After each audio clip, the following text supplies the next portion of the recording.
All right, cool. Hello, hello, hello. All right, today we are going to be talking about Operation Moonwatch.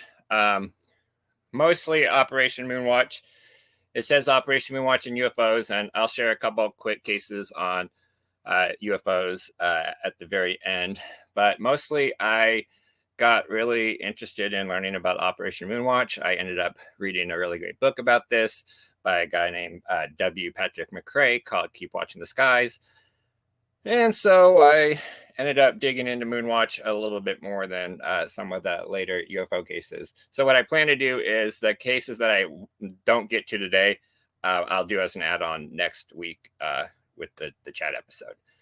But today we're going to be talking about Operation Moonwatch, which is a fascinating project, probably the first kind of large-scale citizen science project that kind of took place. And I think it's very, very, very cool. So, Operation Moonwatch was a groundbreaking citizen science project initiated by Fred L. Whipple, who was director of the Smithsonian Astrophysical Observatory in 1956, as part of what was called the International Geophysical Year. Now, the geophysical year was a 67-nation scientific effort that was kind of the brainchild of Lloyd Berkner. Lloyd Berkner was basically the president of this international association of scientific unions, and he had met with a bunch of people, a few other people, and I believe James Van Allen of the Van Allen Belts house, and they were discussing what was called the International Polar Year, and they had thought that there should be an International Geophysical Year that focused kind of more on the geophysical sciences and not like expeditions like the Arctic. And Lloyd Berkner is also pretty well known in UFO circles for being part of the Robinson panel and other ties he had to kind of the UFO topic. But he came up with this idea for this International Geophysical Year that would take place between July 1st, 1957, and the very end of the year, 1958. So it's a year, but technically it's a year and a half. And this effort was launched during the height of the space race. Whipple aimed to recruit amateur astronomers and other citizens to help assist professional scientists in tracking satellites. Because as part of Moonwatch, both our country and Russia was planning to launch the first artificial Earth satellites into orbit. And so they needed a way to track these satellites. And he envisioned Moonwatch as a way that the public could help engage with scientific research and to complement the established tracking stations that would later be set up. However, with the launch of Sputnik 1 in late 1957, October 4th, 1957, and the tracking cameras, the Baikonur stations not yet complete, Moonwatchers became vital to providing the initial observations to the global tracking network established by the scientists. And here you can kind of see an organizational slide for the satellite tracking program, where you had the different groups that would be involved. And there was kind of a multiple-pronged stepped approach to this. There would be the tracking camera stations. The Naval Research Laboratory developed these mini track kind of radios, these kind of like ham radio setups that would track the satellite's radio signals. Only these satellites only had batteries for not that long. Like that radio, that famous Sputnik beep would only go for like a week or something before the batteries died, but it would be visibly in orbit for potentially months after that. And so they needed a multi-pronged approach. So they had the radio setups. They had these the tracking cameras they were building. They had these amateur groups that would feed in to the communication center and their computing center, and they would then take that data to calculate these orbits, which they could then use to further kind of track the satellites and whatnot. And this is the Baker-Nunn satellite tracking cameras, and this is really these were designed by a guy named Joseph Baker. Joseph Baker was the guy who had designed the Super Schmidt meteor cameras that were used in Harvard's earlier meteor program. And a guy named Joseph Nunn, so he designed the optics. A guy named Joseph Nunn designed the mechanical stuff, the base and the platform and whatnot, and created these 12 Baker-Nunn satellite tracking cameras that would be put in stations, specifically stations around the world that would be able to track these satellites. But in order to know where to point these big, heavy cameras, and in order to reduce the amount of cameras that they would need, because these are big, expensive cameras, so to minimize the amount you would need of these big, slow-moving cameras, they needed to know where to point them.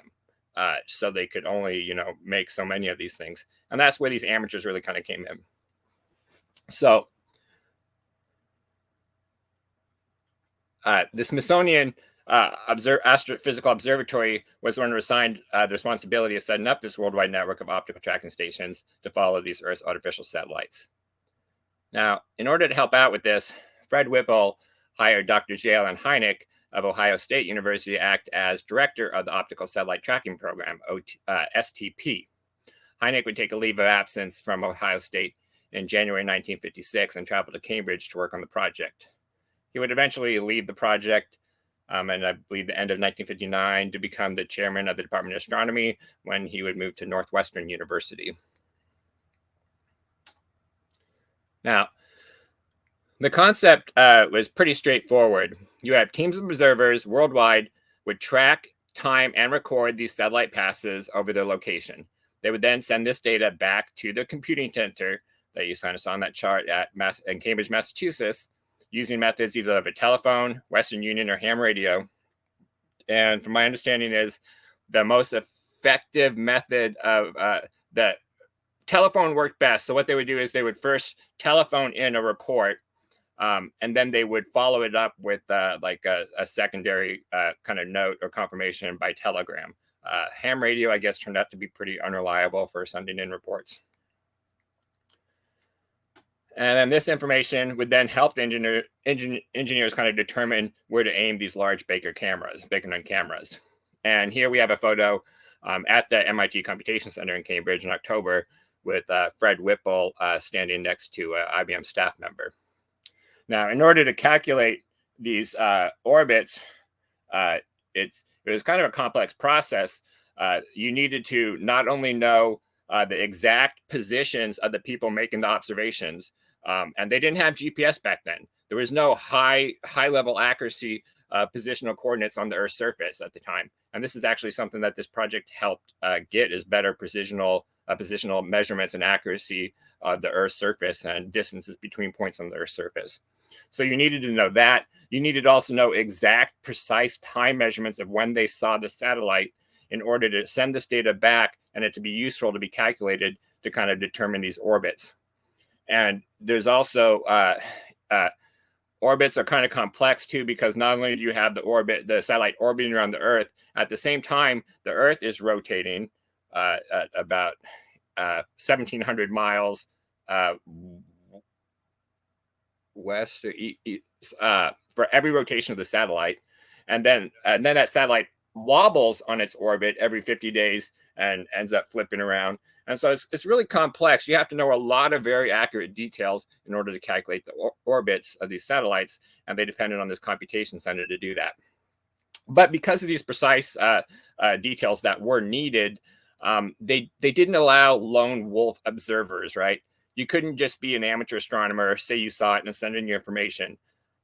You had to be part of these teams because they would precisely figure out where these positions of these stations they set up were, these optical fences that they would set up. They would know precise exact times, and they needed kind of like a project coordinator to kind of filter out stuff that, potentially had other kind of explanations. And so reports could only be sent into the center by the Moonwatch team leader. Individual team members could not send in the reports or act as lone wolf observers in the Moonwatch program, at least until the mid-1960s. Now, recruitment for the program commenced pretty quickly, and here we can see one team, I believe in Japan, of young men on a Moonwatch team. And here's a couple other people. The lady up top actually works for the Smithsonian Astrophysical Observatory, and she's kind of demonstrating a Moonwatch kind of telescope. And so they started recruiting immediately. And in July 1956, the Smithsonian Astrophysical Observatory would release its first bulletin for visual observers of satellites. This bulletin was published in Sky and Telescope, and they would publish these. I'm pretty sure they were all published in Sky and Telescope. At least all the ones that I found were published in Sky and Telescope. And in this journal, they would officially adopt the name Moonwatch for the program. There was actually two kind of names, I believe, on the table. Besides the Moonwatch was Seesaw. And there's a reason for that name. So when you were a Moonwatch observer and you were sitting there and watching your scope, waiting for a satellite to hopefully cross through your field of view, when you saw that satellite first into your field of view, you would say, "I see the satellite." And then the second you say left the field of view, you would say, "I saw the satellite." And while this was happening, they had tape recorders going with time coding, and that would record the precise measurements of when they saw see the satellite and when they saw the satellite, so they know exactly when it was field of view. And so that I saw became the nickname for the project that was used by people throughout the project, Operation Seesaw. But the official name was actually Project Moonwatch, and they decided to go with that in this issue of the very first bulletin of the Visual Observers of Satellites. Now, there are certainly challenges that still needed to be addressed. The Baker-Nunn cameras at this point were behind schedule, and the entire system was struggling to get operational by mid-1958 for the International Geophysical Year. School and community groups still needed to be organized. They needed to be trained, they needed to be equipped, and many people have questioned the effectiveness of amateurs to be able to make useful contributions to this project.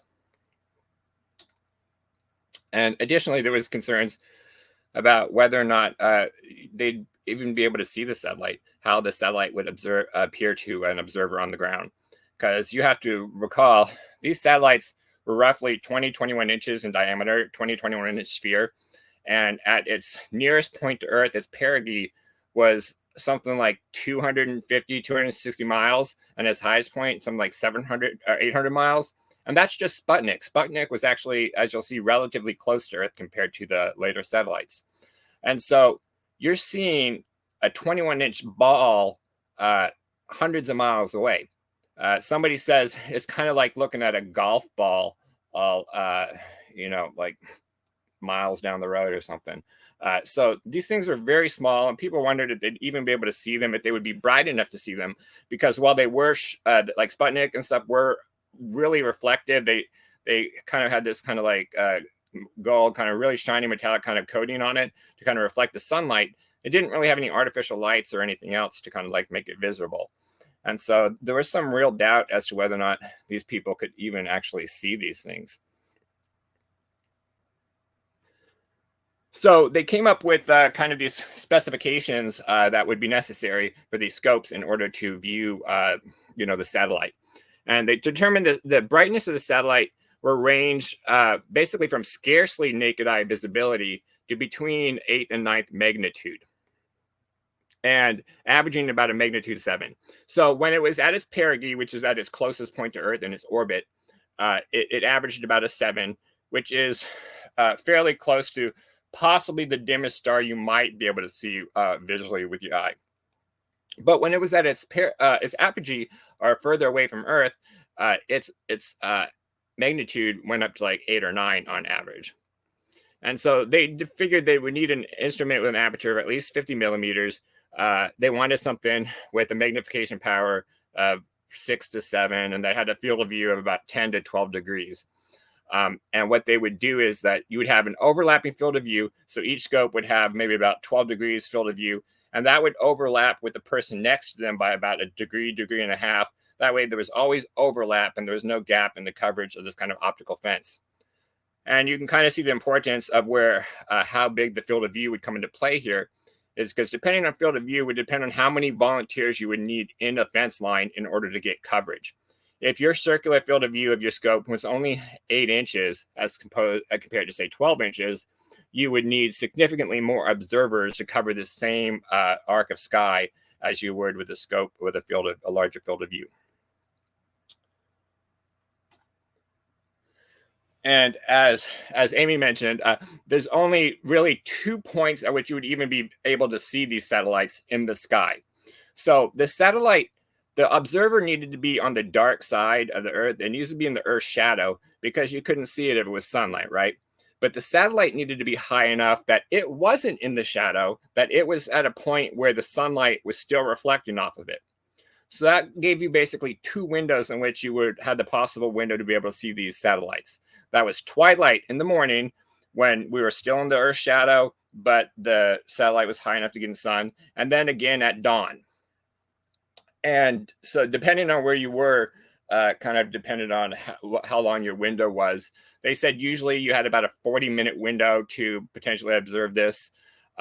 During apogee, when it's further away, you have a bit longer of a window if you can pick it up with your scope because it's further away, up to maybe 100 minutes. And they say in rare cases, you might even be able to observe 2 orbits of the satellite. But while they're doing this, all these people in a line, at most 1, maybe 2 people would ever have seen it cross through their field of view. So you have that whole line providing a fence, but that satellite is only actually going to cross the meridian in the field of view of one of the people, probably completely, if they catch it at all. And the person next to them might get a little bit left in their field of view. So most of the people won't see anything, but you needed that fence to be able to catch it. And they had to put these teams on alert during these specific times a day at which the satellite would even be visible. And they did some kind of trial test to kind of train these kind of people to learn how to use the equipment, to report their sightings. And so they did a couple of variety of simulations and alerts to kind of hopefully get the team ready for the project when the satellites actually did launch. And they even used civil air patrol groups, conducted experiments with various substitutes, such as following aircraft, flocks of birds, bats at dusk, even tracking pebbles thrown into the sky. Eventually, they actually even created a machine, an apparatus that used like a very dim red light that wouldn't affect your night vision, that they could use to simulate the movement of the satellite to help train the teams. But one of the things they did that was kind of very, very interesting, they called it the plumber's satellite. And so they took a civilian air patrol plane, and at the end of 100 feet of clothesline, it was fitted with a plumber's helper, as a plunger that had some batteries and a 1/10 candle power bulb. And this plane flew low over the city, basically simulating the motion of the satellite. And the dim bulb would give off enough light, and the teams on the ground would see if they could be able to track it. However, there's a fairly interesting story about one of these kind of pilots who did one of these simulations where he was arrested after flying one of these simulation missions. This guy, James Salmon, although one of the articles says his name is Gene Salmon. This one says Gene, but other articles say James Salmon. Was out flying in New Orleans, low over the city. And when he got back, he actually got arrested by the sheriff for essentially drunken driving, but intoxicated flying, because the sheriffs claimed that he got a lot of complaints that he was basically, harassing and bothering the townspeople flying low over the town and whatnot. And so this guy got arrested for intoxicated flying. He had a passenger with him, this 36-year-old redheaded barmaid from Texas that apparently had met the night before and had taken up on a moonlight flight. She supposedly had drinking 3 beers. She was arrested for vagrancy. And so even after apparently the civilian air patrol told the sheriff that, and this guy told the sheriff as well, that this was an Operation Moonwatch simulation flight that he was performing. He wasn't out there, like terrorizing the town, flying low, buzzing houses like people were claiming. The sheriff didn't seem to care and still arrested this guy. And this is a cool story. I just heard briefly in the book, but there was really no references. The only reference in the book was an unknown news clip. And I actually spent several hours yesterday digging through newspapers, finding articles about this story because I kind of thought it was very interesting. It's kind of a wild story in general that involves something about her losing her underwear on a football or a baseball game or some sort of game, a football bowl, I think. And I don't know what that has to do with anything. It's a wild, crazy, weird story that has to do with Operation Moonwatch. I don't know if he ever got the charges dropped or if we went to court and he was prosecuted. So I'm not sure what the completion of the story is, but it's a fairly interesting story of a guy getting arrested for drunk flying while ostensibly performing Operation Moonwatch flight. It's a little unclear if that's actually true or not. He did do these simulations, but depending on the source, some people say it wasn't actually a scheduled simulation. So it's also possible this guy was just flying this lady he met up on one of these simulation flights to kind of show her, a cool time or whatever. But either way, an Operation Moonlight pilot got arrested for flying a simulation mission over New Orleans. Back to Moonwatch. So, on October 4th, 1957, the world was taken a bit by surprise as Sputnik 1 launched from the Baikonur Cosmodrome, stunning many with the realization that the Soviets had outpaced the West in the space race. At that point, the National Advisory Committee for Aeronautics, which would later become NASA in 1958, had not yet reached a successful orbital launch. Only a handful of Moonwatch teams were even ready to observe its first dust passes over the United States. And it's important to note that Sputnik was kind of too small and too faint to be seen with the naked eye. In fact, what most casual observers actually witnessed was much like the scenes of the movie October Sky, the opening scenes of that movie, was not Sputnik. It was actually the rocket booster that launched Sputnik into orbit. And so with the launch of Sputnik, Operation Moonwatch volunteers suddenly found themselves in the spotlight. Newspapers and radio shows rushed to interview them as public interest soared. Moonwatchers, a guy named Larry Ock, part of the Columbus, Ohio team, was actually the first person to see Sputnik in the United States from his watch post.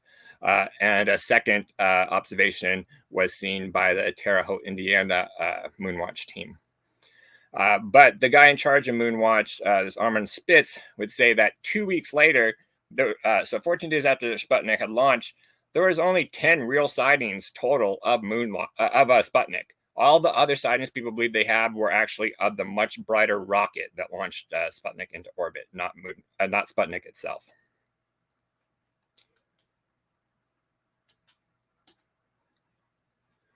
Moonwatchers also tracked and documented the launch of the dog Laika aboard Sputnik 2 on November 3rd, 1957. And when the U.S. finally launched its first satellite, Explorer 1, on February 1st, 1958, Operation Moonwatch was there to track it as well. Magazines like Life, Boy's Life, Popular Mechanics, Popular Science, etc., published articles on the project encouraging people to get involved. And when Sputnik 4 was re-entered into the U.S. atmosphere on September 1962, it was actually data from Moonwatch teams that provided crucial information to allow them to find and recover the crashed parts of Sputnik, which were then eventually returned to Russia. Moonwatch teams employed a unique method in order to avoid neck strain from prolonged observation. So these people would have to be sitting at a chair for up to 90 minutes at a time. And so the criteria for people that could be involved had to also take into consideration things like health issues, like could you sit for 90 minutes without having to leave to go to the bathroom? Could you comfortably maintain your observation without falling asleep? Because it was crucial that you did not miss any of that potentially up to 90 minutes at a time of watching the sky.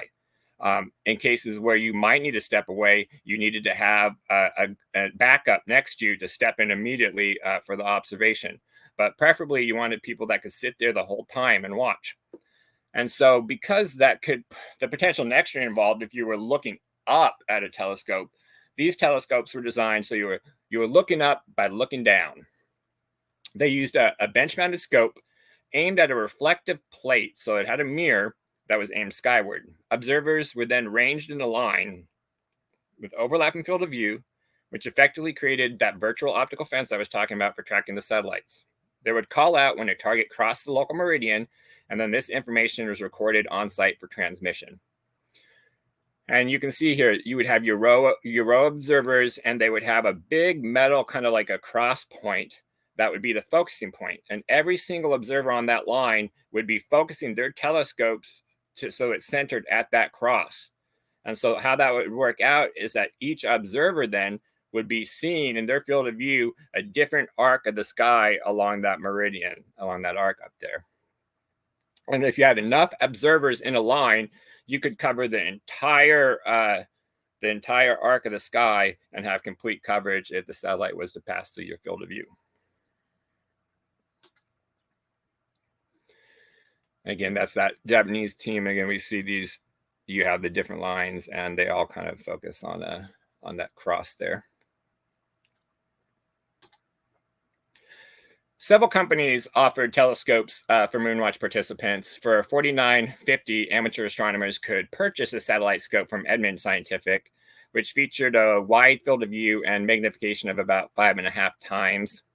Now, that's a lot of money. $49.50 at that time in today's dollars, I believe, is closer to $500 something. So, it was a pretty significant investment for someone in the 1950s to buy one of these scopes. Now, while many teams opted for commercially available scopes, others would choose to build their own scopes following simple designs encouraged by the Smithsonian for those that were familiar with basic construction. And here we can see the kind of the schematics of a scope that was published in Science and Mechanics magazine that people could construct. There was another scope published in Popular Mechanics in August 1957 on building a Moonwatch scope. This issue also had another article on the Moonwatch project. This article on building the scope is kind of an add-on they also included in the magazine. And later on, they would actually outfit some of the teams with these different scopes called apogee scopes. Because the problem so I mentioned Sputnik was fairly close to the Earth as far as the orbit goes. But with Explorer 1 and our US satellites, they knew that the distance of the orbit could be as far out as 2,500 miles. And the standard Moonwatch scopes just didn't have the optical resolution to pick up these satellites that, instead of being an average magnitude of 7 or 8 or 9, were more like 11 or 12 magnitude. And so they needed a larger scope in order to be able to detect these very faint objects. And so they basically decided to set up 7 of what they call these apogee stations using these apogee scopes. And these apogee scopes were kind of constructed using, there was a scope called the M117 scope that was a military scope. They took the prism and the eyepiece from that and attached it to the optics from a ship binocular to create this apogee scope that they then created a mount for. And this scope would give them the power that they needed to detect these newer satellites launched into orbit that would be in an orbit much further away from the Earth. And so they set up 7 of these apogee stations kind of like along around the way. Now, the number of Moonwatch teams would reach its highest point in 1958, with approximately 230 teams worldwide formally registered with the Smithsonian Astrophysical Observatory. In the United States alone, 128 teams were registered, and over 80% conducted productive observing sessions, totaling over 1,659 observing sessions that generated over 3,500 scientifically useful observations. Data collected by these teams played a vital role in enhancing our understanding of satellite orbits. The program also led to new data on the upper atmosphere, more accurate data on the size and shape of the Earth, more precise distances between points on our planet's surface, and a variety of other interesting discoveries. And if people want to know more about how it got new important data on the upper atmosphere and how the satellites helped figure that out, they can ask me later. After the International Geophysical Year concluded, the Smithsonian continued Operation Moonwatch with some support from NASA until 1975. And in this photo in 1975, at the end of Operation Moonwatch, we can see not just Fred Lawrence Whipple, who was the director of the observatory and founder of the project.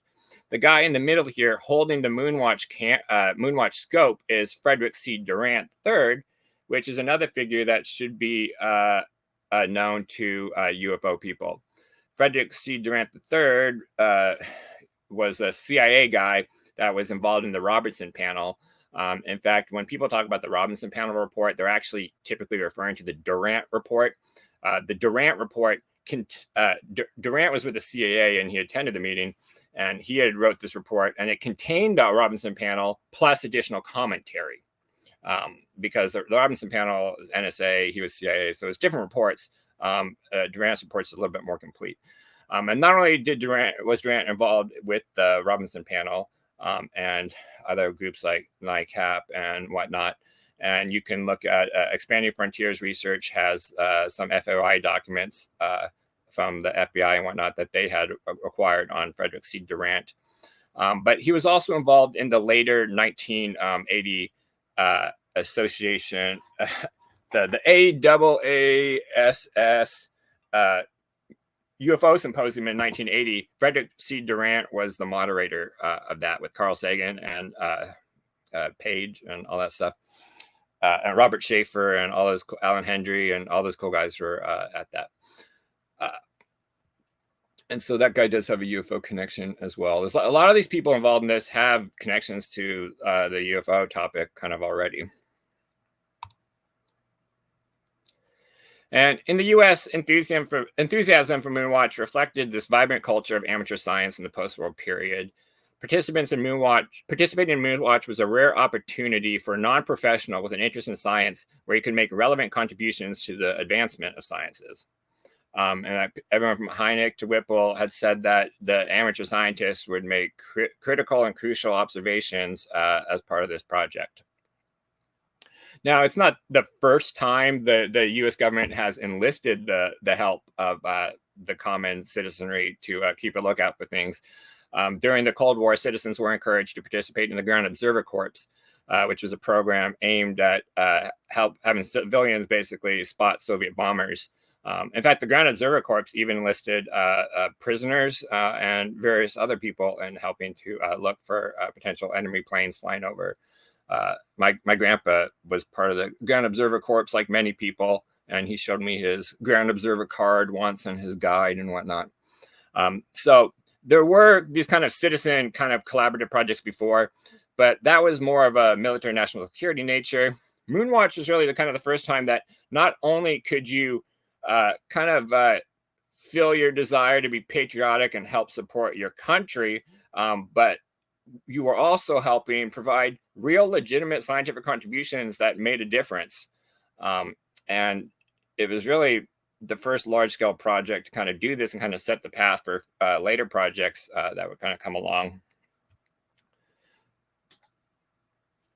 Operation Moonwatch was not only significant because of these scientific contributions, but also for fostering public interest in astronomy and space exploration.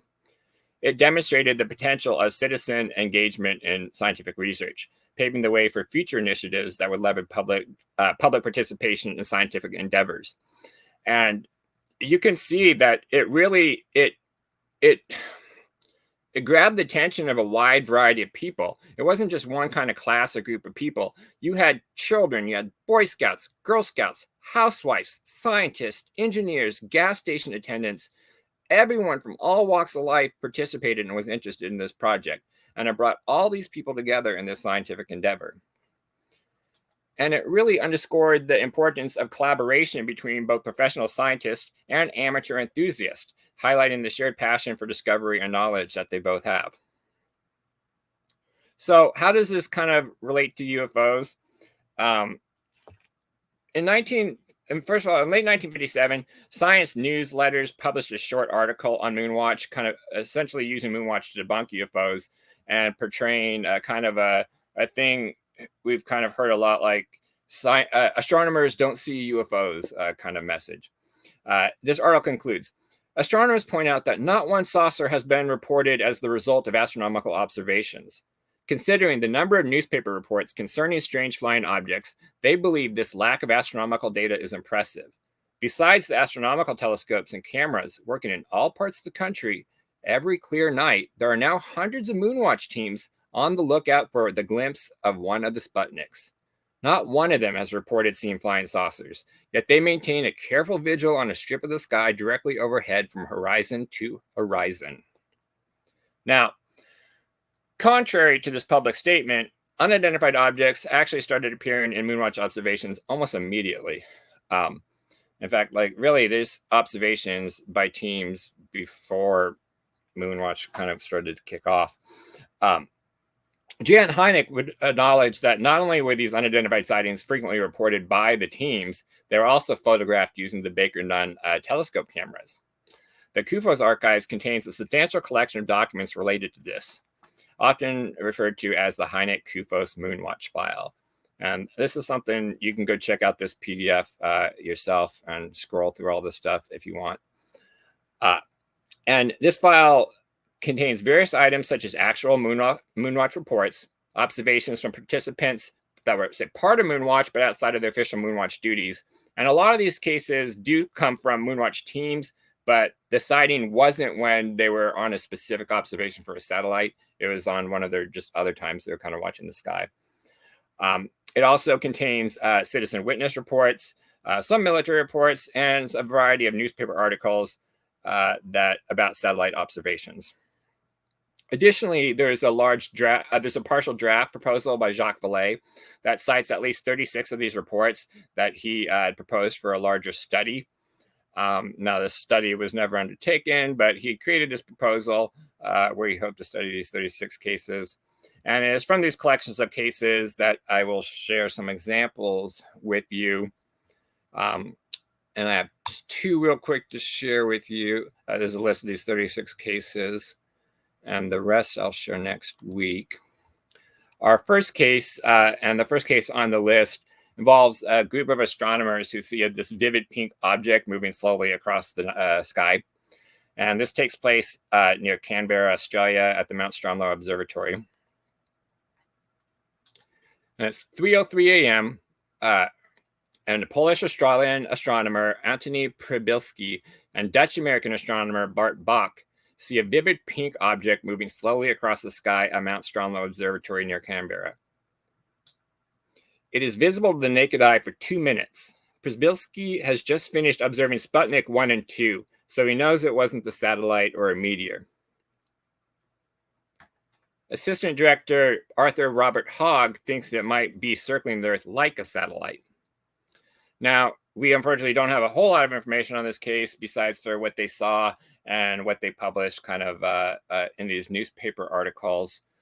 This sighting is a little early to show up in those Moonwatch files, which kind of, the Ufos files kind of started in 1958. So this is a little bit early of a sighting, and it's not directly Moonwatch related. It's just an astronomer sighting, so it's kind of included in here, and it was included on Vallée's list. So it's one interesting thing to note about this case is Bart Bok, who was the kind of the director kind of this observatory, is a colleague of Donald Menzel's, actually, and was kind of a bit of his own sort of a debunker. So a lot of people think that Menzel was kind of put on the debunking path. They've got this conspiracy theory that it was from the Psychological Strategy Board that kind of put him up to debunking stuff. That's just not actually true. Menzel and Bok's boss at Harvard kind of Shapley got together with them and each assigned them a different task. Menzel was given the task of UFOs to help debunk. Bart Bok, involved in this sighting, was given the task of debunking astrology.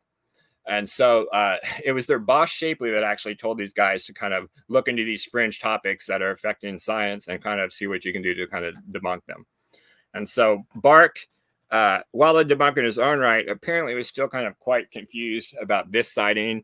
And the director of this observatory just kind of said that they, haven't seen anything like this before.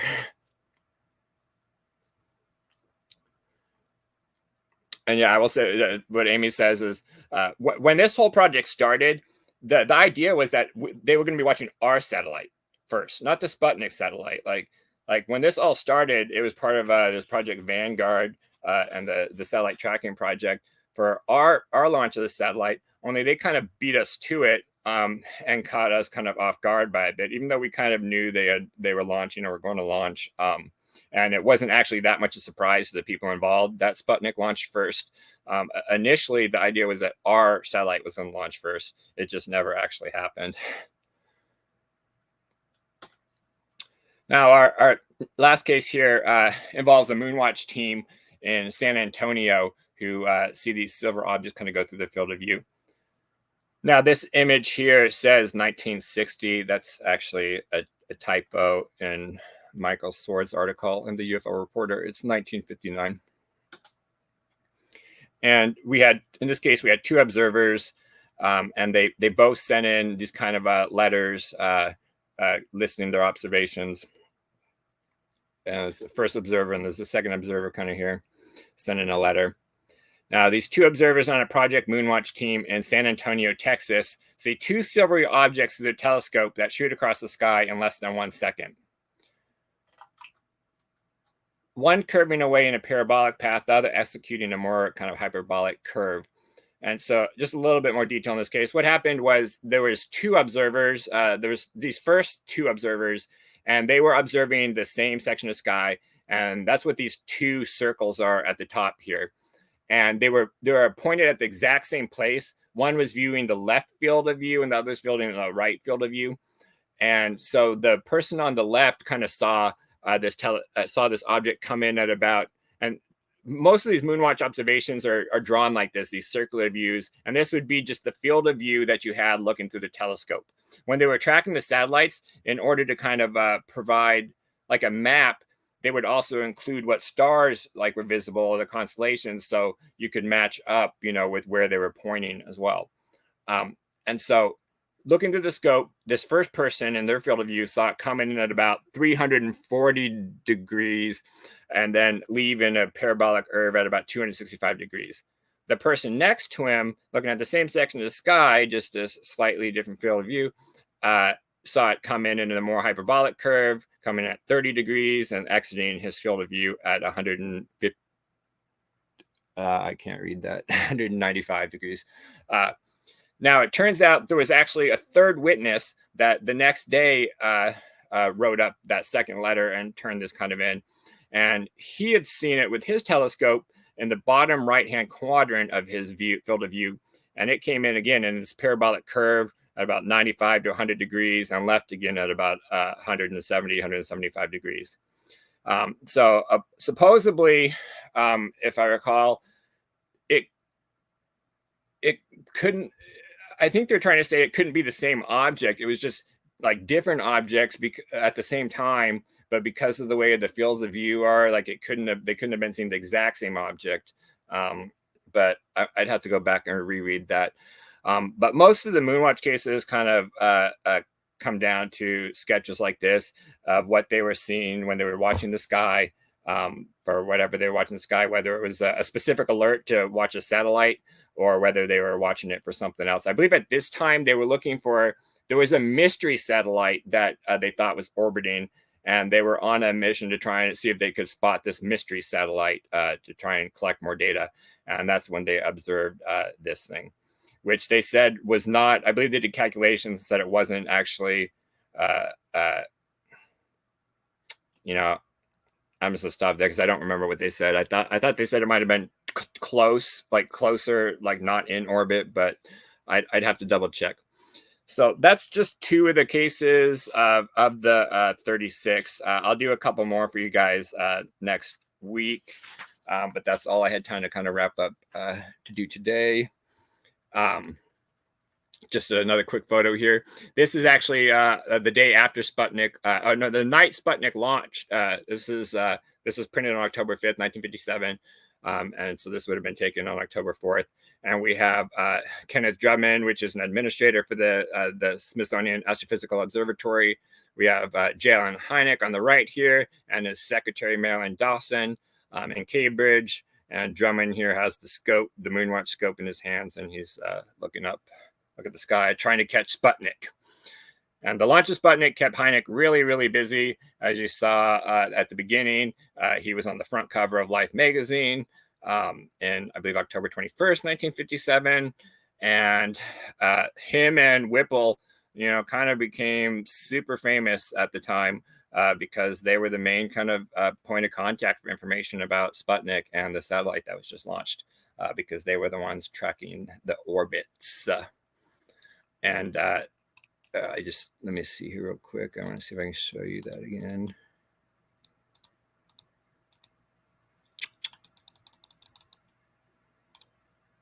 So this photo on the right is the cover that's on Life magazine minus the Life magazine stuff that was added to it. It's the same photo.